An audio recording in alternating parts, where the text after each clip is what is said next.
Everyone, I am Damayanti. Welcome to my YouTube channel. एबे मु आलोचना करी ध्वनिर स्वरूप प्रकारभेद और प्रयोग।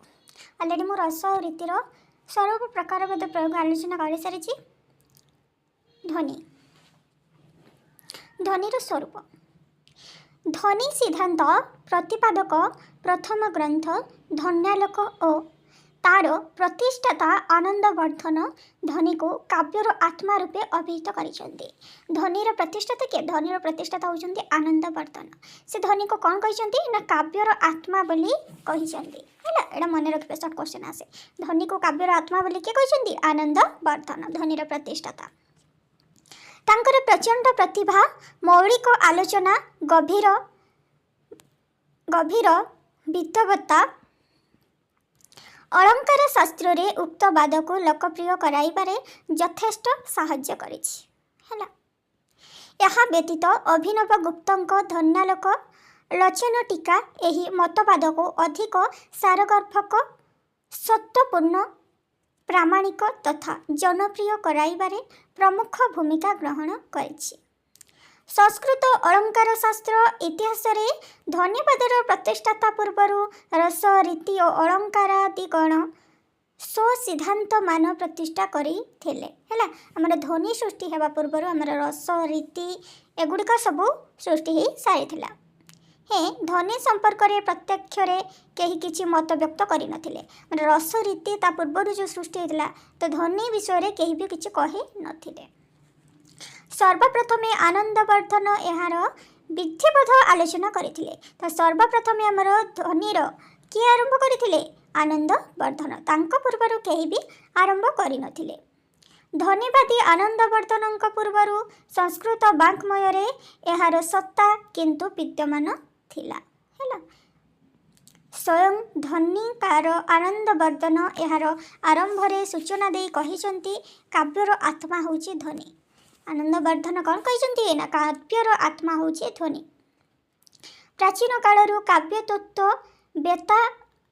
बेतागण यह प्रतिपादन करिसंती। यथा काव्यस्यात्मा ध्वनिरीति बुद्धर्ज्य सम्मात पूर्व स्तभ्य भावम जगदूर परे भक्त माहुस्त मन्यम इत्यादि इत्यादि। ध्वनिकारंक उपरोक्त स्वीकारोक्तिरु आनंदवर्धन पूर्वर विभिन्न आचार्य ध्वनिर विभिन्न भिन्न पक्ष संबंध में आलोकपात करिवार प्रमाण मिलता है। आमर ये जो मत देइछंती आनंदवर्धन तांको पूर्वर मध्य विभिन्न पक्ष संबंध में अनेक जन मत देइछंती। ध्वनिवाद प्रतिष्ठार बहु पूर्वर व्याकरणिकंक विभिन्न सूत्र रे विस्फोट आदिर विवेचन समय रे यह परिलक्षित होता है। ध्वन धातुरे ई प्रत्यय युक्त हो ध्वनि शब्द गठित। ध्वनि शब्द किपरि गठित? एटा शॉर्ट क्वेश्चन आसे। माने ध्वनि शब्द गठित ध्वन धातुरे ई प्रत्यय युक्त होइकी ध्वनि शब्द गठित। यार अर्थ कान को शुभुथिबा नाद। हैला कान को शुभुथिबा नाद को आमे ध्वनि कहिताउ, जहा आमे सुनी पारू। व्याकरणंक अनुजाई ते च श्रूयमाणेषु ध्वनि रीति व्यवहरन्ति। अर्थात जो वर्ण शुणा जाई थाए ताहा ध्वनि। हैला जाको आमे शुणु ताहा होची ध्वनि। यह व्याकरणर स्पष्ट सिद्धांत। हैला महाभाष्य रचयिता पतंजलि प्रत्येक ध्वनि को शब्द कहती। महाभाष्य रचयिता पतंजलि कौन कहती? ध्वनि को शब्द कहती। और तपर सूत्र भाष्य रे स्पष्टाभिव्यक्ति रे उत्पन्न वक्रोक्ति ध्वनि को मध्य ध्वनि भावे स्वीकार करा जाइथिबार लक्ष्य करा जाए। एवं व्याकरणिक अर्थ प्रकाश स्पष्ट को ध्वनि कहती और यही व्यंग स्पष्टर व्यंजन शब्द को ध्वनि भाव में स्वीकार करिसेंती। आचार्य मन्मथ सेतिपाई काव्य प्रकाश रे लिखिसेंती बुद्धे व्याकरण प्रधानभूत स्पष्ट रूप व्यंग व्यंजकस्य शब्दस्य ध्वनिरीति व्यवहार कृत। यही स्पष्ट कौनसी निर्दिष्ट शब्द मध्य सीमित न थाए। शब्द, वाक्य, पद, काव्य और समस्त प्रबंध मध्य निहित। चारिटी बाक मध्यरु बैखरी बाक उपरे व्याकरणी मानकर ध्वनिवाद प्रतिष्ठित। केतोटी बाक मध्यरु चारिटी बाक मध्यरु अर्थबोध शब्दर स्पष्ट द्वारा ही होता है, अर्थात पूर्व वर्णर संस्कार अंतिम वर्णर उच्चारण सहित संयुक्त होई शब्दर अर्थबोध कराइबारे साहाय्य करिथाए। शब्दरे थिबा वर्ण आसु विनाशशील हेतु तार पूर्वर संगति असंभव।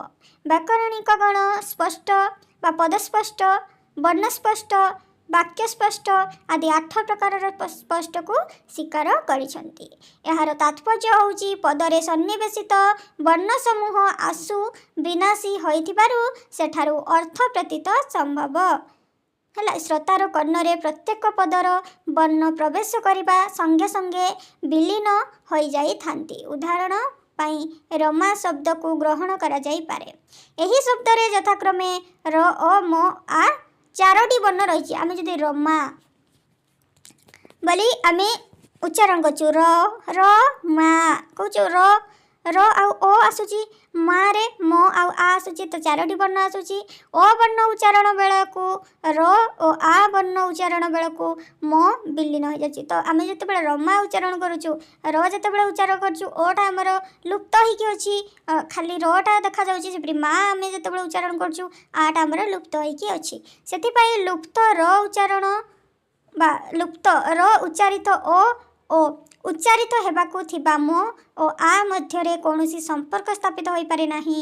समस्त वर्ण एक संगरे उच्चारित हेबा संगे बा समस्त वर्ण एक संगरे उच्चारित मध्य असंभव। सब वर्ण एक सहित उच्चारित होई पारिबो नाही। सही कारणरू रमा शब्दटी गठित हेबा असंभव। तो आनंदवर्धन पूर्वर भरत मध्य रसादीर तात्पर्य एही ध्वन्यात्मान अर्थ को प्रतिपादन करिसेंती बोली आनंदवर्धन स्वयं स्वीकार करी कहिसेंती। आनंदवर्धन कौन कहिसेंती ना एतच रसादी तात्पर्य काव्य निबंधन भरतादा बपी धन्यालकर है।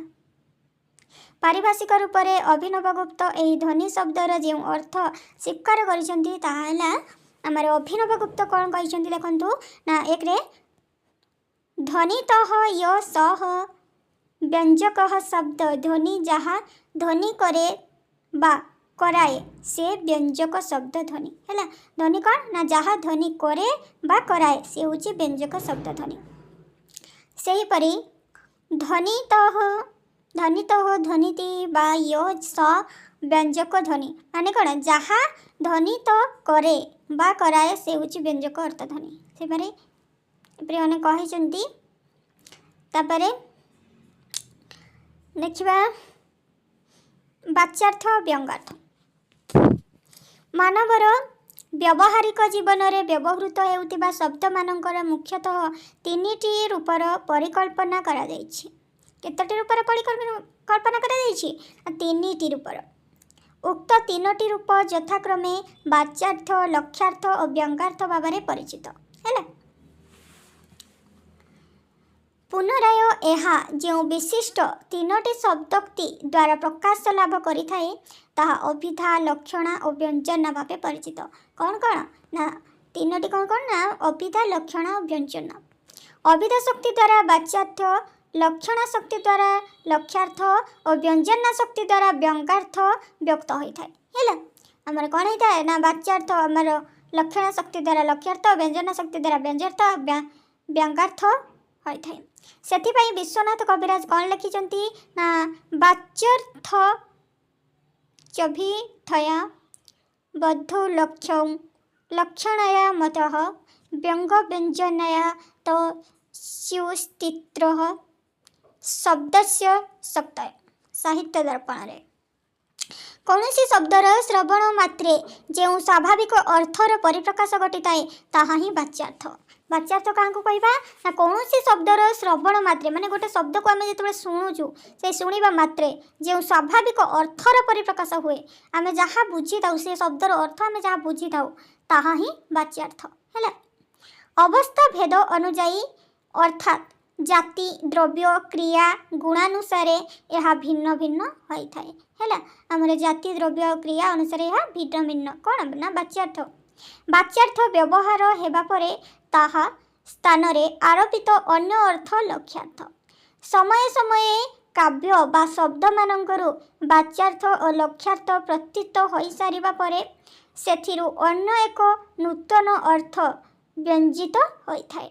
ହେଲା, ଏହି ବ୍ୟଞ୍ଜିତ ଅନ୍ୟ ଅର୍ଥର ନାମ ବ୍ୟଙ୍ଗାର୍ଥ ବା ଧ୍ୱନି। ହେଲା, ବାଚ୍ୟାର୍ଥ ଓ ବ୍ୟଙ୍ଗାର୍ଥ ମଧ୍ୟରେ ପ୍ରଭେଦ କ'ଣ ଦେଖିବା। ହେଲା, ବିଶ୍ୱନାଥ କବିରାଜ ସାହିତ୍ୟ ଦର୍ପଣରେ 9ଟି କାରଣରୁ ବାଚ୍ୟାର୍ଥ ଓ ବ୍ୟଙ୍ଗାର୍ଥ ମଧ୍ୟରେ ପାର୍ଥକ୍ୟ ନିର୍ଦ୍ଦିଷ୍ଟ କରାଇଛନ୍ତି। ସେହି 9ଟି କାରଣ ହେଲା ବୌଦ୍ଧାସ୍ୱର, ସଂଖ୍ୟା, ନିମିତ୍ତ, କାର୍ଯ୍ୟ, ପ୍ରତୀତି, କାଳ, ଆଶ୍ରୟ, ବିଷୟ ଆଦି 9ଟି ଭାଗରେ। ହେଲା, ବୌଦ୍ଧା ବା ଶ୍ରୋତାଭେଦ କ'ଣ ଦେଖିବା। ବୌଦ୍ଧା ବା ଶ୍ରୋତାଭେଦ ହେଉଛି ବାଚ୍ୟାର୍ଥ ବୌଦ୍ଧାଠାରୁ ବ୍ୟଙ୍ଗାର୍ଥ ବୌଦ୍ଧ ଭିନ୍ନ। ହେଲା, ବାଚ୍ୟାର୍ଥ ବୌଦ୍ଧଠାରୁ ବ୍ୟଙ୍ଗାର୍ଥର ବୌଦ୍ଧ ଭିନ୍ନ। ବାଚ୍ୟାର୍ଥକୁ ପଦ ଏବଂ ଅର୍ଥ ଜ୍ଞାନ ଥିବା ଯେକୌଣସି ବ୍ୟକ୍ତି ବୁଝିପାରୁଥିବା ସମୟରେ ପଦ ପଦାର୍ଥ ଜ୍ଞାନ ଥିବା ବେଳେ ସହୃଦୟ ବ୍ୟକ୍ତିଙ୍କ ଦ୍ୱାରା ବ୍ୟଙ୍ଗାର୍ଥ ବୁଝି ହୋଇଥାଏ। ହେଲା, ଆମର ବାଚ୍ୟାର୍ଥକୁ ଯେକୌଣସି ବ୍ୟକ୍ତି ବୁଝିପାରିବେ, କିନ୍ତୁ ବ୍ୟଙ୍ଗାର୍ଥକୁ କେବଳ ସହୃଦୟ ବ୍ୟକ୍ତି, ଯେଉଁମାନେ ଶିକ୍ଷିତ ବ୍ୟକ୍ତି, ଉଚିତ ବ୍ୟକ୍ତି, ସେମାନେ ହିଁ ବୁଝିପାରିବେ। ସ୍ୱରଭେଦ କ'ଣ ନା ବିଧି ଓ ନିଷେଧ ଅର୍ଥରେ ବାଚ୍ୟ ଓ ବ୍ୟଙ୍ଗ ସ୍ୱର ଭିନ୍ନ। ହେଲା, ବିଧି ଆଉ ନିଷିଦ୍ଧ ଅର୍ଥରେ ଆମର ବାଚ୍ୟାର୍ଥ ଆଉ ବ୍ୟଙ୍ଗ ସ୍ୱରୂପ ହେଉଛି ଭିନ୍ନ। ନେକ୍ସଟ ସଂଖ୍ୟାଭେଦ। ସୂର୍ଯ୍ୟ ଅସ୍ତ ହେଲେ ଉକ୍ତ ବାକ୍ୟର ବାଚ୍ୟ ସମସ୍ତଙ୍କ ପାଇଁ ସମାନ ହୋଇଥିଲେ ହିଁ ବ୍ୟଙ୍ଗାର୍ଥ ଓ ପ୍ରକରଣାଦି ଭେଦରେ ଭିନ୍ନ ଭିନ୍ନ ରୂପ ଗ୍ରହଣ କରିଥାଏ। ଏହି ବାକ୍ୟରୁ ଗୌଡ଼ ବୁଝେ ଦୁଗ୍ଧ ଦହନ ସମୟ କଥା, ସେନାପତି ବୁଝେ ଯୁଦ୍ଧ ବନ୍ଦ ହେବାର ସମୟ। ହେଲା, ଗୌଡ଼ କ'ଣ ବୁଝେ, ସେ ଦୁଗ୍ଧ କେତେବେଳେ ଦିଆଯିବ, କେତେବେଳେ କ'ଣ ସେ କଥା ବୁଝେ। ଆଉ ଯିଏ ସେନାପତି ସେ ଯୁଦ୍ଧ କଥା ବୁଝିବ। ହେଲା, ଏପରି ଚାକର ବୁଝେ କ'ଣ, ଆଲୁଅ ଜାଳିବା ସମୟର ଉପସ୍ଥିତି ଆଦି। ବ୍ୟକ୍ତିଭେଦରେ ଅର୍ଥ ଭିନ୍ନ ଭିନ୍ନ ହୋଇଥାଏ। ହେଲା, ଯାହାର ଯେଉଁଟା କାମ ସେ ସେଇଟା ବୁଝିବ, ତାକୁ ଆଜି ସଂଖ୍ୟାଭେଦ। ନେକ୍ସଟ ନିମିତ୍ତ ଭେଦ। ନିମିତ୍ତ ଭେଦ କ'ଣ ନା ବାଚ୍ୟାର୍ଥ ଉଚ୍ଚାରିତ ହେବା ମାତ୍ରେ ତାର ଅର୍ଥ ଯେକୌଣସି ବ୍ୟକ୍ତି ଅଶ୍ଳେଷରେ ବୁଝିପାରେ। ହେଲା, ବାଚ୍ୟାର୍ଥ ଆମର ଉଚ୍ଚାରଣ ହେବା ମାତ୍ରେ ତାର ଅର୍ଥଟା ସମସ୍ତେ ବୁଝିପାରନ୍ତି, ମାତ୍ର ବ୍ୟଙ୍ଗାର୍ଥବଦ୍ଧ ନିମିତ୍ତ ପ୍ରତିଭାର ଆବଶ୍ୟକ ହୋଇଥାଏ। ହେଲା, ଯେଉଁ ଭାବ ଦ୍ୱାରା ନୂତନ ଭାବ ଉଦ୍ଭାବିତ ହୁଏ ତାହା ହିଁ ପ୍ରତିଭା। ହେଲା, ତେଣୁ ଏ କ୍ଷେତ୍ରରେ ନିମିତ୍ତ ବା କାରଣ ଭେଦ ସ୍ପଷ୍ଟ। ନେକ୍ସଟ ଦେଖିବା କାର୍ଯ୍ୟଭେଦ। କାର୍ଯ୍ୟଭେଦ କ'ଣ ନା ବାଚ୍ୟାର୍ଥର କୌଣସି ଚମତ୍କାରିତା ନଥାଏ, ଏହା କେବଳ ପ୍ରତିପାଦ୍ୟ ବିଷୟର ଜ୍ଞାନ କରାଏ, କିନ୍ତୁ ବ୍ୟଙ୍ଗାର୍ଥରେ ଚମତ୍କାର ପ୍ରତୀତ ହୋଇଥାଏ। ହେଲା, ବାଚ୍ୟାର୍ଥରେ ଆମର କ'ଣ ଥାଏ, ଆମର ବ୍ୟଙ୍ଗାର୍ଥରେ ଚମତ୍କାର ପ୍ରତୀତ ହୋଇଥାଏ ଓ ଆନନ୍ଦ ସୃଷ୍ଟିର କାରଣ ହୋଇଥାଏ। ହେଲା, ବାଚ୍ୟାର୍ଥରେ ଆମର ଚମତ୍କାରିତା ନଥାଏ, କିନ୍ତୁ ବ୍ୟଙ୍ଗାର୍ଥରେ ଆମର ଚମତ୍କାରିତା ଥାଏ। ସେଥିପାଇଁ ବାଚ୍ୟାର୍ଥ ଓ ବ୍ୟଙ୍ଗାର୍ଥର କାର୍ଯ୍ୟ ବା ଫଳ ଭିନ୍ନ ହୋଇଥାଏ। ନେକ୍ସଟ ପ୍ରତୀତି ବା ଜ୍ଞାନଭେଦ। ବାଚ୍ୟାର୍ଥ କେବଳ ମାତ୍ର ରୂପରେ ପ୍ରତୀତ ହୋଇଥାଏ, ସେଥିରେ କୌଣସି ଆନନ୍ଦ ବା ଚମତ୍କାରିତା ନଥାଏ। ହେଲା, ବାଚ୍ୟାର୍ଥ କେବଳ ରୂପରେ ପ୍ରତୀତ ହୋଇଥାଏ। ହେଲା, ସେଥିରେ କ'ଣ ନଥାଏ, ଆନନ୍ଦ ବା ଚମତ୍କାରିତା ନଥାଏ, ମାତ୍ର ବ୍ୟଙ୍ଗାର୍ଥ ସୁଖ ଚମତ୍କାର ତଥା ବିଷୟ ଜ୍ଞାନ ପ୍ରଦାନ କରିଥାଏ। ବ୍ୟଙ୍ଗାର୍ଥ କ'ଣ ପ୍ରଦାନ କରିଥାଏ ନା ସୁଖ ଚମତ୍କାର। ହେଲା, ସେଥିପାଇଁ ପ୍ରତୀତିର ଉଭୟ ଭେଦ ବେଶ ସ୍ପଷ୍ଟ। ନେକ୍ସଟ ଆଶ୍ରୟ ଭେଦ। ବାଚ୍ୟର ଆଶ୍ରୟ କେବଳ ଶବ୍ଦ ହୋଇଥିବା ସମୟରେ ବ୍ୟଙ୍ଗର ଆଶ୍ରୟ ଶବ୍ଦ, ପଦ୍ୟାଂଶ, ଅର୍ଥ, ରଚନା, ବର୍ଣ୍ଣ ଇତ୍ୟାଦି। ହେଲା, ବାଚ୍ୟର ଆଶ୍ରୟ କ'ଣ କେବଳ ଶବ୍ଦ, କିନ୍ତୁ ବ୍ୟଙ୍ଗର ଅର୍ଥ କ'ଣ ଶବ୍ଦାଂଶ, ଅର୍ଥ, ରଚନା ଇତ୍ୟାଦି। ସେଥିପାଇଁ ଉଭୟ ଆଶ୍ରୟଭେଦ ହୋଇଥାନ୍ତି। ହେଲା, ନେକ୍ସଟ କାଳଭେଦ। ବାଚ୍ୟାର୍ଥବୋଧ ପ୍ରଥମେ ହୁଏ ଏବଂ ପରେ ବ୍ୟଙ୍ଗାର୍ଥବୋଧ ହେଉଥିବାରୁ 16 ବାଚ୍ୟାର୍ଥ ଓ ବ୍ୟଙ୍ଗାର୍ଥରେ ଉପରୋକ୍ତ କାରଣରୁ ପାର୍ଥକ୍ୟ ପରିଦୃଷ୍ଟ ହୋଇଥାଏ। ପ୍ରଥମେ ବାଚ୍ୟାର୍ଥ ହୁଏ, ତାପରେ ବ୍ୟଙ୍ଗାର୍ଥ। ନେକ୍ସଟ ବିଷୟଭେଦ। ଗୋଟିଏ ବିଷୟ ବ୍ୟଙ୍ଗାର୍ଥ ଦ୍ୱାରା ଭିନ୍ନ ଭିନ୍ନ ବ୍ୟକ୍ତିଙ୍କ ନିକଟରେ ବିଷୟଭେଦ ଅନୁଯାୟୀ ଭିନ୍ନ ଭିନ୍ନ ହେଉଥିବାରୁ ବିଷୟଭେଦ ହୋଇଥାଏ। ଏଠାରେ ସୂଚାଇ ଦେବା ଉଚିତ, ପ୍ରକୃତପକ୍ଷେ ବ୍ୟଞ୍ଜନ ଦ୍ୱାରା କୌଣସି ନୂତନ ଅଥବା ଅପୂର୍ବ ଅର୍ଥ ପ୍ରତୀତ ହୋଇନଥାଏ। ହେଲା, ନେକ୍ସଟ ଓଡ଼ିଆ ବ୍ୟାକରଣ ଦୃଷ୍ଟିରେ ଧ୍ୱନି ଦେଖିବା। ଆନନ୍ଦବର୍ଦ୍ଧନ ଧ୍ୱନିର ପାଣ୍ଡିତ୍ୟପୂର୍ଣ୍ଣ ଆଲୋଚନା କରି ଏହାକୁ କାବ୍ୟର ଆତ୍ମା ରୂପେ ନିରୂପଣ କରିବା ପରେ ସଂସ୍କୃତ ଅଳଙ୍କାର ଶାସ୍ତ୍ରରେ ଏହି ମତବାଦଟି ବେଶ ଲୋକପ୍ରିୟ ଅର୍ଜନ କରିଛି। ହେଲା। ଆନନ୍ଦବର୍ଦ୍ଧନ ଧ୍ୱନିକୁ କ'ଣ କହିଲେ? କାବ୍ୟର ଆତ୍ମା। ପ୍ରାଦେଶିକ ସାହିତ୍ୟିକ ମାନଙ୍କରେ କାବ୍ୟ ରଚନା ହେବାର ବହୁ ପୂର୍ବରୁ ଧ୍ୱନିବାଦ ଏକ ପ୍ରତିଷ୍ଠିତ ବାଦ ଭାବରେ କାବ୍ୟର ଆତ୍ମାକୁ କବଳିତ କରି ରଖିଥିଲା। ଓଡ଼ିଆ ରୀତି କାବ୍ୟ ରଚନା ସମୟ ବେଳକୁ ଧ୍ୱନିର ବୈଶିଷ୍ଟ୍ୟ ବହୁ ଗୁଣିଜମାନଙ୍କ ଦ୍ୱାରା ଆଦୃତ ହୋଇଥିଲା ଏବଂ ଏହି ସମୟର ପ୍ରତ୍ୟେକ କାବ୍ୟକର୍ତ୍ତା ଓ ସମ୍ପର୍କରେ ସଚେତନ ଥିଲେ। ତେଣୁ କାବ୍ୟକାରଣଗଣ କାବ୍ୟ ରଚନା ସମୟରେ ଧ୍ୱନିକୁ କାବ୍ୟର ଏକ ଅବିଚ୍ଛିନ୍ନ ଅଙ୍ଗ ରୂପେ ଗ୍ରହଣ କରିଦେଇଛନ୍ତି। ହେଲା, ତ ଏଗୁଡ଼ିକ ଏତେ ଦରକାର ନାହିଁ। ଧ୍ୱନି ଅନୁଯାୟୀ କାବ୍ୟର ଭେଦ ଦେଖିବା। କେତେ ଭାଗରେ ବିଭକ୍ତ କରିଛନ୍ତି? ଧ୍ୱନିବାଦ ବ୍ୟଙ୍ଗାର୍ଥ ମହତ୍ଵ ଅନୁଯାୟୀ କାବ୍ୟର ବିଭାଗୀକରଣ କରିଛନ୍ତି। ସେମାନଙ୍କ ମତାନୁଯାୟୀ ବ୍ୟଙ୍ଗାର୍ଥର ଚମତ୍କାରିତା ଅନୁଯାୟୀ କାବ୍ୟ ମୁଖ୍ୟତଃ 3 ଭାଗରେ ବିଭକ୍ତ। ହେଲା, ଉତ୍ତମ କାବ୍ୟ ବା ଧ୍ୱନି କାବ୍ୟ, ମଧ୍ୟମ କାବ୍ୟ ବା ଗୁଣଭୂତ ବ୍ୟଙ୍ଗ କାବ୍ୟ, ଅଧମ କାବ୍ୟ ବା ଚିତ୍ର କାବ୍ୟ। ଧ୍ୱନି କାବ୍ୟ ବା ଉତ୍ତମ କାବ୍ୟ କ'ଣ ଦେଖିବା? ଯେଉଁ କାବ୍ୟରେ ବାଚ୍ୟାର୍ଥ ଅପେକ୍ଷା ପ୍ରତୀୟମାନ ଶବ୍ଦର ଚମତ୍କାରିତା ଅଧିକ ଅନୁଭୂତ ହୋଇଥାଏ ତାହା ଧ୍ୱନି କାବ୍ୟ। ଧ୍ୱନି କାବ୍ୟ କାହାକୁ କହିବା? ନା ଯେଉଁ କାବ୍ୟ ବାଚ୍ୟାର୍ଥ ଅପେକ୍ଷା ପ୍ରତୀୟମାନ ଶବ୍ଦର ଚମତ୍କାରିତା ଅଧିକ ଅନୁଭୂତ ହୁଏ। ହେଲା, କ'ଣ ନା ତାର ଚମତ୍କାରିତା ଅଧିକ ହୋଇଥାଏ, ତାକୁ ଆମେ ଧ୍ୱନି କାବ୍ୟ କହିବା। ବ୍ୟଙ୍ଗାର୍ଥର ମହନୀୟତା ଉକ୍ତ କାବ୍ୟର ବୈଶିଷ୍ଟ୍ୟ ପ୍ରତିପାଦନ କରିଥାଏ। କେବଳ ବ୍ୟଙ୍ଗାର୍ଥ ବୈଚିତ୍ର୍ୟପୂର୍ଣ୍ଣ ହେଲେ ତାହା ଧ୍ୱନି କାବ୍ୟରେ ପରିଣତ ହେବ ନାହିଁ।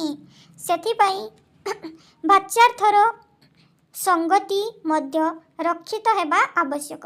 ତେଣୁ କାବ୍ୟର ଶବ୍ଦ ବିନ୍ୟାସ ଭଙ୍ଗୀ ଏପରି ହେବା ଉଚିତ ଯଦ୍ୱାରା ତାହା ବାଚ୍ୟାର୍ଥକୁ ସଂଯତ ଓ ସଂହତ ଭାବେ ପ୍ରକାଶ କରିବା ସଙ୍ଗେ ସଙ୍ଗେ ପ୍ରତୀୟମାନାର୍ଥ ବା ବ୍ୟଙ୍ଗାର୍ଥର ପ୍ରାଧାନ୍ୟ ରକ୍ଷା କରିପାରିବ। ଏହି ଧ୍ୱନିଗତ ବୈଶିଷ୍ଟ୍ୟ ହିଁ କାବ୍ୟକୁ ଉତ୍ତମ ବା ଅଧମ କାବ୍ୟରେ ପରିଣତ କରିଥାଏ। ହେଲା, ସେଥିପାଇଁ ଅଳଙ୍କାର ଶାସ୍ତ୍ରରେ ଧ୍ୱନି କାବ୍ୟ ସର୍ବଶ୍ରେଷ୍ଠ କାବ୍ୟର ମହତ୍ଵ ଲାଭ କରିଛି। ଆମର ଅଳଙ୍କାର ଶାସ୍ତ୍ରରେ ଧ୍ୱନି କାବ୍ୟ ସର୍ବଶ୍ରେଷ୍ଠ।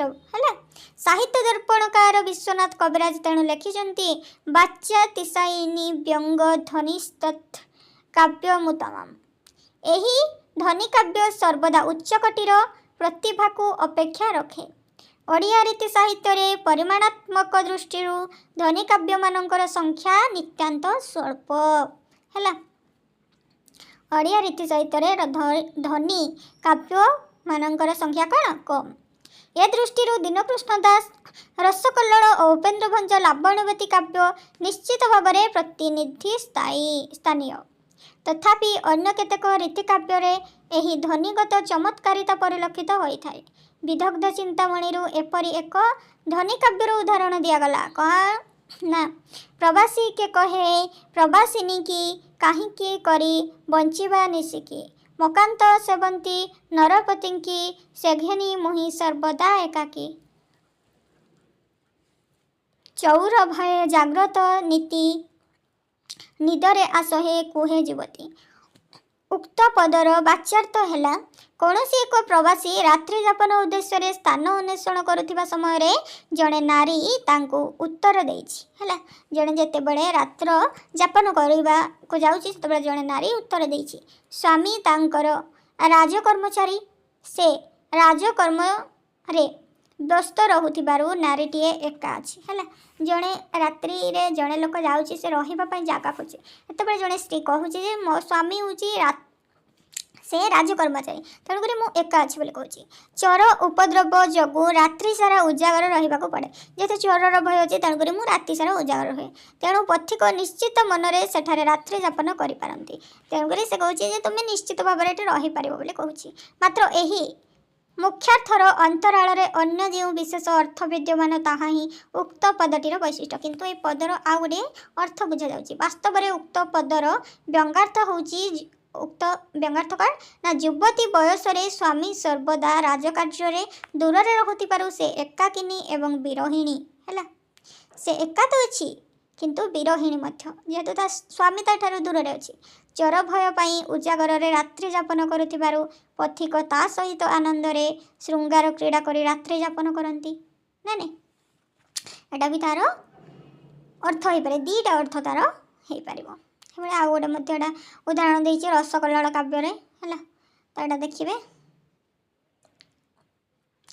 अनेक उदाहरण देती देखा आम मध्यम काव्य बा गुणीभूत व्यंग काव्य खरे मध्यम काव्य बा गुणीभूत व्यंग काव्य जो काव्य वाच्यार्थर गुरुत्व व्यंगार्थ ठारू अधिक रही थाए अथवा समान मनोहर अवस्था थाए ताहाकू गुणीभूत व्यंग काव्य कहुए है गुणीभूत व्यंग काव्य क्या कहुए जो काव्य वाच्यार्थर गुरुत्व व्यंगार्थ ठारू अधिक रही थाए है कहुए अन्य केतेक एहाको व्यंगनिष्ठ बोली कहती वाच्यार्थ तुलन में व्यंगार्थर सेहीपरि प्राधान्य नथिले ही व्यंगार्थ संपूर्ण भाव में उपेक्षणीय होई न थाए मात्र व्यंगार्थर माधुर्य वाच्यार्थ तुलन में गौण स्थान अधिकार करुथिबारु एहार नाम गुणीभूत व्यंग होइछि यथा मोर न चाहिला बेले अनाई चाही देले मही दृष्टि करई मते चाहिबा बड़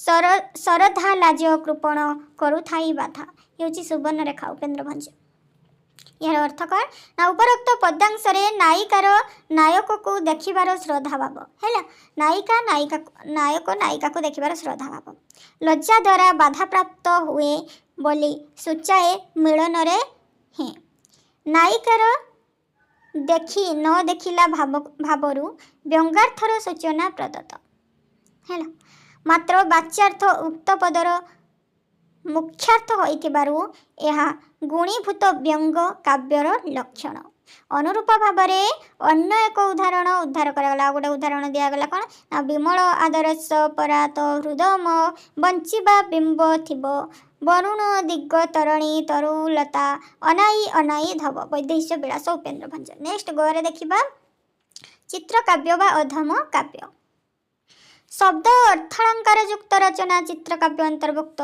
चित्रकाव्य कौन ना शब्द अर्थालंकार युक्त रचना को आम कही था चित्रकाव्य ए प्रकार काव्य ध्वनिरसता विलुप्त प्राय है ध्वनिरसता एठारे न थाए कवि पांडित्यर कर्षण ए प्रकार काव्य मुख्य स्थान लाभ करि थाए यह शब्द चित्रकाव्य और अर्थ चित्रकाव्य भेदरे द्विविध आम चित्रकाव्य और अधम काव्य कौन ना शब्द चित्रकाव्य और अर्थ चित्रकाव्य दुई भाग में विभक्त व्यंगार्थ विहीन शब्द वैचित्र्यपूर्ण काव्य द्वारा परिशोभित काव्य शब्द चित्रकाव्य और व्यंगार्थ विहीन अर्थ वैचित्र्यपूर्ण काव्य को अर्थ चित्रकाव्य कहुए आम व्यंगार्थ विहीन शब्द वैचित्र्यपूर्ण काव्य द्वारा परिशोभित काव्य हूँ शब्द चित्रकाव्य है आ व्यंगार्थ विहीन जोटा व्यंगार्थ न थाए अर्थ वैचित्र्यपूर्ण काव्य को अर्थ चित्रकाव्य कहुए अन्य भाव में कहले जोठारे शब्दालंकार मुख्य स्थान लाभ करिथाए सेठारे शब्द चित्र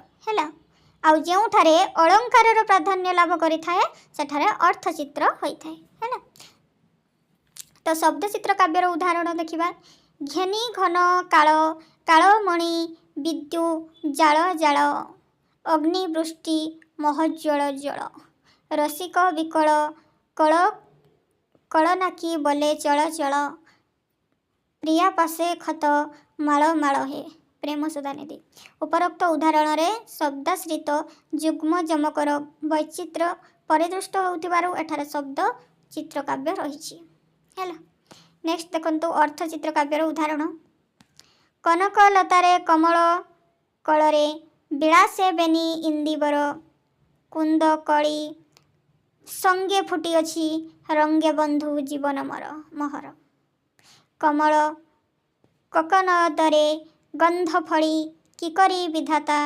करिछि ए लता चित्र को पड़ी अछि बड़ी रसकल्ला एठारे नायिकार रूप वर्णना करने को जाई कवि कहिचंती कौन ना कनकलतारे गोटे पद्मफूल प्रस्फुटित होइछि और तन्मध्यरे दुईटी नीलकई शोभा पाउछि तत्सहित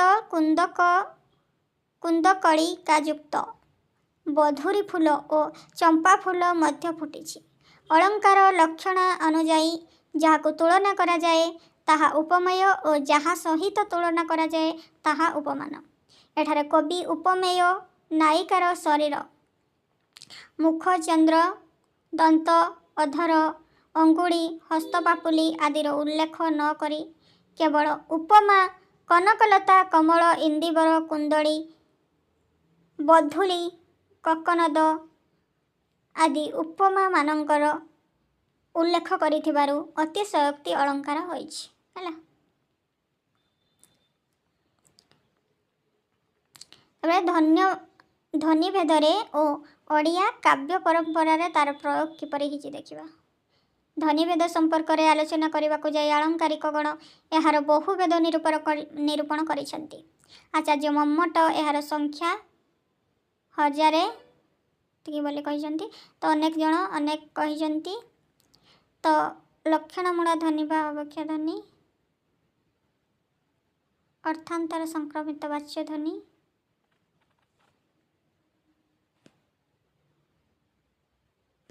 ଧ୍ୱନି କେତେ ଭାଗରେ ବିଭକ୍ତ ଦେଖିବା। ଅଭିଧାର୍ଥ ଓ ଲକ୍ଷ୍ୟାର୍ଥ ଦ୍ୱାରା ଧ୍ୱନି ବ୍ୟଞ୍ଜିତ ହେଉଥିବାରୁ ଏହାର ପ୍ରଥମେ ଦୁଇଟି ଭେଦ ଯଥା ଦୁଇଟି ଭାଗରେ ବିଭକ୍ତ କରାଯାଇଛି। ଅଭିଧାମୂଳା ଧ୍ୱନି ଆଉ ଲକ୍ଷଣମୂଳା ଧ୍ୱନି ପରିକଳ୍ପନା କରାଯାଇଛି। କେତେକ ଏହାକୁ ଶାବ୍ଦୀ ଓ ଅର୍ଥୀ ଧ୍ୱନି ବୋଲି ମଧ୍ୟ କହନ୍ତି। ତ ଦେଖିବା ଲକ୍ଷଣମୂଳା ଧ୍ୱନି ବା ଅବିବକ୍ଷିତ ବାଚ୍ୟ ଧ୍ୱନି କ'ଣ? ବକ୍ତା ନିଜର ଭାବକୁ ସବୁ ସମୟରେ ବାଚ୍ୟ ଅର୍ଥରେ ପ୍ରକାଶ କରିବାକୁ ଚାହିଁନଥାଏ। ହେଲା, ବକ୍ତା ସବୁବେଳେ ନିଜର ଭାବକୁ ବାଚ୍ୟ ଆକାରରେ ପ୍ରକାଶ କରିବା ପାଇଁ ଚାହିଁନଥାଏ। ଯେଉଁଠାରେ ବ୍ୟଙ୍ଗାର୍ଥ ପ୍ରାପ୍ତିରେ ବାଚ୍ୟାର୍ଥର ବିବକ୍ଷା ବା ପ୍ରୟୋଜନର ଅଭାବ ରହିଥାଏ ସେଠାରେ ଅବିବକ୍ଷିତ ବାଚ୍ୟ ଧ୍ୱନି ହୋଇଥାଏ। କ'ଣ ନା, ଯେଉଁଠାରେ ବ୍ୟଙ୍ଗାର୍ଥ ପ୍ରାପ୍ତିରେ ବାଚ୍ୟାର୍ଥର ବିବକ୍ଷା ବା ପ୍ରୟୋଜନର ଅଭାବ ରହିଥାଏ। ହେଲା, ସେଇଠି ଆମର ଏହି ଧ୍ୱନି ହୋଇଥାଏ। ଏହି ଧ୍ୱନିର ମୂଳରେ ଲକ୍ଷଣା ରହିଥାଏ। ଏହି ଧ୍ୱନିର ମୂଳରେ କ'ଣ ରହିଥାଏ? ଲକ୍ଷଣା ରହିଥାଏ। ଏଥିରେ ବ୍ୟଙ୍ଗାର୍ଥ ଲକ୍ଷ୍ୟାର୍ଥ ଉପରେ ଆଶ୍ରିତ ରହିଥିବାରୁ ଏହାକୁ ଲକ୍ଷଣା ମୂଳଧ୍ୱନି ବୋଲି କୁହାଯାଏ। ହେଲା, ଏଥିରେ କ'ଣ ଥାଏ ନା, ବ୍ୟଙ୍ଗାର୍ଥ ଲକ୍ଷ୍ୟାର୍ଥ ଉପରେ ଆଶ୍ରିତ ହୋଇଥାଏ, ତେଣୁକରି ଏହାକୁ ଲକ୍ଷଣ ମୂଳଧ୍ୱନି କୁହାଯାଏ। ହେଲା, କେତେକ ଆଲୋଚକ ଏଥିରେ ପ୍ରୟୋଜନବତୀ ଗୂଢ଼ ବ୍ୟଙ୍ଗ ଲକ୍ଷଣା ରହିଥାଏ ବୋଲି ମତ ଦିଅନ୍ତି। ଏହି ଅବିବକ୍ଷିତ ବାଚ୍ୟ ଧ୍ୱନି ଦୁଇ ଭାଗରେ ବିଭକ୍ତ ଯଥା ଅର୍ଥାନ୍ତର ସଂକ୍ରମିତ ବାଚ୍ୟ ଆଉ ଅତ୍ୟନ୍ତ ତିରସ୍କୃତ ବାଚ୍ୟ। ଅର୍ଥାନ୍ତର ସଂକ୍ରମିତ ବାଚ୍ୟ କ'ଣ ଦେଖିବା। ଅର୍ଥାନ୍ତର ସଂକ୍ରମିତ ବାଚ୍ୟ ଧ୍ୱନି ଯେତେବେଳେ ବାଚ୍ୟାର୍ଥ ପ୍ରସଙ୍ଗାନୁସାରେ ନିଜର ଅର୍ଥକୁ ତ୍ୟାଗ କରି ଅନ୍ୟ ଅର୍ଥରେ ସଂକ୍ରମଣ ବା ଗମନ କରିଥାଏ, ସେତେବେଳେ ସେଠାରେ ଅର୍ଥାନ୍ତର ସଂକ୍ରମିତ ବାଚ୍ୟ ଧ୍ୱନି ହୋଇଥାଏ। ଏହି ଧ୍ୱନିର ମୂଳରେ ଉପାଦାନ ଲକ୍ଷଣ ରହିଥାଏ। ଯଥା ଦେଖନ୍ତୁ ଉଦାହରଣ, ବିମଳ କେମନ୍ତେ ଚନ୍ଦ୍ର ସେ ନମାରୁ ମରି, ବସିଲା କଳଙ୍କ ହୋଇ ଅଙ୍କେ ସେହିପରି, ବଧମୋହ ଜଗୁ ଏହି ବିଶ୍ୱେ କଳଙ୍କ ନ କରୁ ରାମଚନ୍ଦ୍ର ମୁହିଁ। ବୈଦେହ୍ୟ ବିଳାସ। ଏଠାରେ ରାମଚନ୍ଦ୍ର ଦଶରଥ ଅପତ୍ୟ ନୁହେଁ, ବରଂ ମୃଗ ହତ୍ୟାକାରୀ କଳଙ୍କଯୁକ୍ତ ରାମଚନ୍ଦ୍ର ଚନ୍ଦ୍ର ଅର୍ଥରେ ସଂକ୍ରମିତ। ଏଠାରେ ଶିବରାତ୍ରି ଶିବଙ୍କ ପୂଜା ଦିବସ ନୁହେଁ, ବରଂ ଉନ୍ମିନ୍ଦ୍ର ରଜନୀ ଅର୍ଥ ସଂକ୍ରମିତ। ହେଲା, ନେକ୍ସଟ ଦେଖିବା ଅତ୍ୟନ୍ତିରସ୍କୃତ ବାଚ୍ୟ ଧ୍ୱନି କ'ଣ? ଯେଉଁ ଧ୍ୱନିରେ ବାଚ୍ୟାର୍ଥର ସର୍ବଦା ତିରସ୍କାର ବା ପରିତ୍ୟାଗ ହୋଇଥାଏ ସେଠାରେ ଅତ୍ୟନ୍ତରିସ୍କୃତ ବାଚ୍ୟାର୍ଥ ଧ୍ୱନି ହୋଇଥାଏ। ଏହି ଧ୍ୱନିରେ ପ୍ରୟୋଜନବତୀ ଲକ୍ଷଣର ଉପସ୍ଥିତି ରହିଥାଏ। ବାଚ୍ୟାର୍ଥର ସମ୍ପୂର୍ଣ୍ଣ ପରିତ୍ୟାଗ କରାଯାଇ ଅନ୍ୟ ଏକ ସ୍ୱତନ୍ତ୍ର ଅର୍ଥ ପ୍ରକାଶିତ ହେଉଥିବାରୁ ଏହା ଅତ୍ୟନ୍ତ ତିରସ୍କୃତ ବାଚ୍ୟ ଧ୍ୱନି। ରସକଲ୍ଲୋଳ କାବ୍ୟରେ କଂସର ନିଧନ ପରେ ଶ୍ରୀକୃଷ୍ଣ ଶୋକସନ୍ତପ୍ତ ରାଣୀମାନଙ୍କୁ ଯେଉଁ ପ୍ରବର୍ଦ୍ଧନା ଦେଇଛନ୍ତି ସେଥିରୁ ଏହି ଧ୍ୱନିର ଉଦାହରଣ ଦେଖିବାକୁ ମିଳେ। ଯଥା, କି ଅପୂର୍ବ ଆଦର ସେ କରଇ ମୋତେ, କେରୂପେ କେତେ ଚାର ପେଶେ ଗୁପଦେ, କାଳଯାକ ଚିନ୍ତଇ ମୋ ଅପୂର୍ବ ଶୁଭ, କିଛି ନ ପାଇଲା ମୋହଠାରୁ ସେ ଲାଭ। ରସକଲ୍ଲୋଳ କାବ୍ୟରୁ। ହେଲା, ଉପରୋକ୍ତ ପଦ୍ୟାଂଶରେ ବାଚ୍ୟାର୍ଥ ସମ୍ପୂର୍ଣ୍ଣ ତିରସ୍କୃତ ହୋଇ ବା ତ୍ୟାଗ କରାଯାଇ ଅନ୍ୟ ଏକ ପ୍ରତୀୟମାନ ଅର୍ଥ ଅଭିପ୍ରେତ ବା ପ୍ରକାଶିତ ହୋଇଥିବାରୁ ଅତ୍ୟନ୍ତ ତିରସ୍କୃତ ବାଚ୍ୟ ଧ୍ୱନି ହୋଇଛି। ହେଲା, नेक्स्ट अभिधामूला बा विवक्षता न्यपर वाच्य ध्वनि जो ध्वनि रे वाच्यार्थर विवक्षा होता है अर्थात वाच्यार्थ उभय अभीष्ट बा व्यंगनिष्ठ होता है ताहाको विवक्षता न्यपर वाच्य ध्वनि कहा जाए। जो ध्वनिर मूलरे अभिधा रही है ताहा अभिधामूला ध्वनि कहा जाए। साहित्य दर्पण रे लिखिछन्ति कौन ना विवक्षता न्यपर वाच्य सविधामूला अतएवात्र वाच्य विवक्षितम इत्यादि।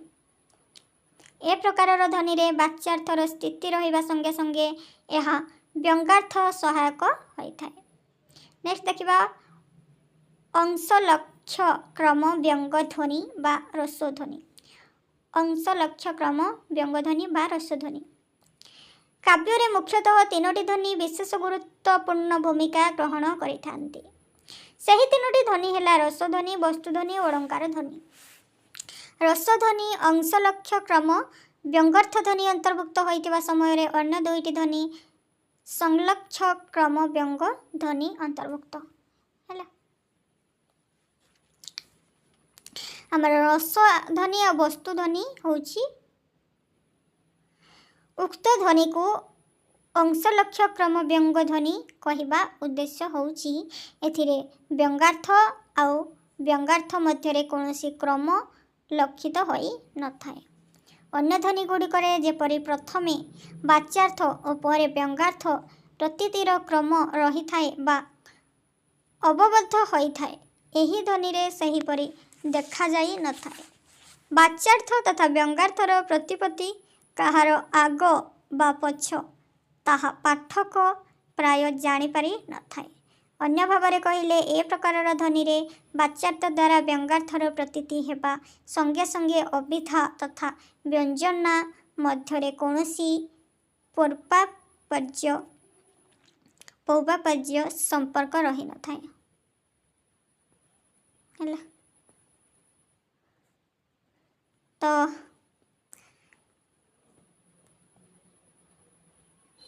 मात्र यार व्यंगार्थ है कौन कही उपेन्द्र भंजक लावण्यवती काव्यरू यही रस्व ध्वनि अन्य एक चमत्कार उदाहरण होची दिने जे गंतु सुमना माला को श्रीकरे देई बोइली बाला को आज ठारू तोर मो मालती होई न कला से बदनपति केशु कुरु बक देखाई बोला ए नामे डाक लावण्यवती। उपरोक्त पदरू अभिधार्थ हेउछि कौनसी एक दिन नायक चंद्रभानु मालती फूलर हारटीए लावण्यवती को देई आज ठारू तोर मोर मालती बसिबा बोली कहिबारु नायिका लावण्यवती सेथिरे सम्मत न होई दास केरंडा फूलटीए देखाई सेही नामरे डाकिबाको लागिला। मात्र यार व्यंगार्थ है कौन ना नायिका लावण्यवती स्वयं मालती फूल और नायक चंद्रभानु भ्रमर है। नायक भ्रमर सदृश मालती फूल बा नायिकार निम्न रे रही रति क्रीड़ा करने को बा विपरीत रति पाई इच्छा प्रकाश करिछि।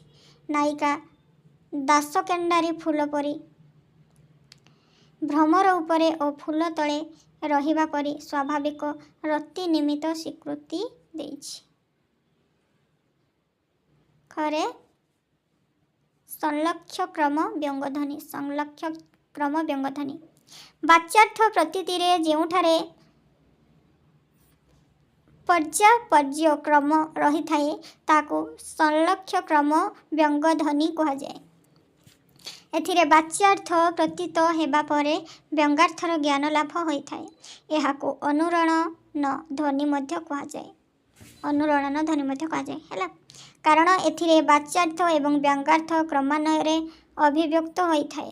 घंटा उपरे शब्द करिबा मात्रे प्रथमे सेथिरु टंका सृष्टि होइथाए और परे मधुर झंकार सृष्टि होइथाए हैला। हमर एई संलक्ष्य क्रम वाच्यत्व ध्वनि होछि दुई भाग रे विभक्त वस्तु ध्वनि और अलंकार ध्वनि। वस्तु ध्वनि कोन ना जेते बेले प्रतीयमान अर्थ गोटिए विषय अथवा वस्तु मात्र को सूचित करे सेते बेले वस्तु ध्वनि होइथाए हैला। जेते बेले प्रतीयमान अर्थ गोटिए विषय अथवा वस्तु मात्र को सूचित करे ताकू आमे कौन कही वस्तु ध्वनि। अन्य भाव कहले जो केवल गोटे वस्तु बा गोटे तथ्य मात्र परिवेषण करा जाए बा अभिव्यंजित होता है अथवा अलंकार किंबा रसव्यंजित होई न थाए सेठारे वस्तु ध्वनि होई न थाए हैला। और उदाहरण आम नहीं पारिबा एमंत पदार्थ की लावण्य नथी स्वप्ने ता परा जानी नथिबो विधिचे। कवि एठारे प्रकाश करिसंती लावण्यर मूर्तिमंत निधि लावण्यवती जो वस्तुरे निर्मित ताहा स्वयं विधि मध्य स्वप्नरे जानी नथिबो हैला। नेक्स्ट अलंकार ध्वनि।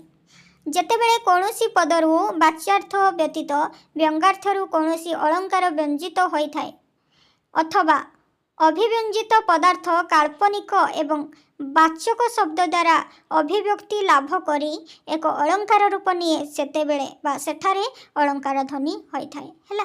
ओडिया रीतिकाव्य मानकरे अलंकार ध्वनिर बहुल व्यवहार देखा मिलुथिबारु केतक आलोचक एही युग को अलंकार युग बोली मत व्यक्त करती हैला। आमे उदाहरण दे परिबा उपेन्द्र भंजंकर वैदेहिक विलास आरु कण ना बढ़ाई देले पयर भावग्राही रघुवीर पयरे ख्यालित करे बसने पछी हैला। ब्रह्मारे धौत जे पद नहिछि शिवे विषाद न पाई चरणामृत पानकु इछि। तब कविंकर कहिबार उद्देश्य होची जेउ पद को धौत करिवार सुजोग ब्रह्मा पाई पारि नाही जहाँकर चरणामृत न पाई शिव विषादित बा दुखित सही पद को धौत करिवार सुजोग सामान्य कर्तव्य लाभ करिपारिला ए क्षेत्र में ब्रह्मा एवं शिवंक ठारू कर्तव्यर महत्व अधिक बोली व्यंजित है। तो आज आलोचना ये समाप्त करुच्ची। परवर्ती वीडियो रे अन्य सब्जेक्ट आलोचना करी। रोची नमस्कार।